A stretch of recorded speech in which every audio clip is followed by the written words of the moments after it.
Deme günler batırdı, yetim yalğız yatırdı. Fakir de yoksulluktan derdi derde katırdı. Zengin var mal hatırı için öz kardeşin atırdı. Uşak babanı vurur, bu zaman bu ahırdı.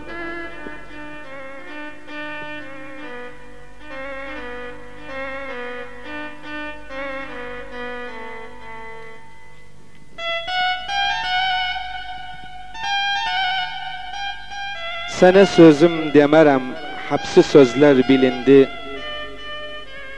Sene gözüm demerem, gözüm yaşı silindi. Sene cevlim demerem, derdi 15 ilindi.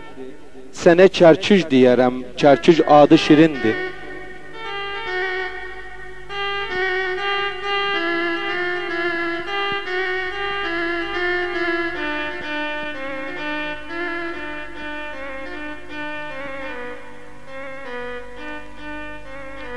Sen gitti o gurbet ile gam etti o hayatımı. Kalanların içinde koymadı o kıymetimi.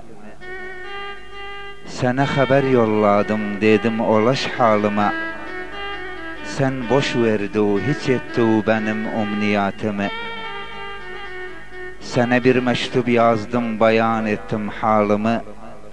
Okumadı ve ya da beğenmedi hatımı. Bayramın hürmetine, kardeşliğin hakkına, mektup zarfı içine bıraktım suratımı.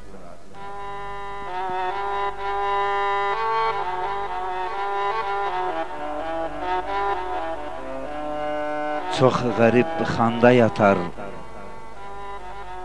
bazı külxanda yatar.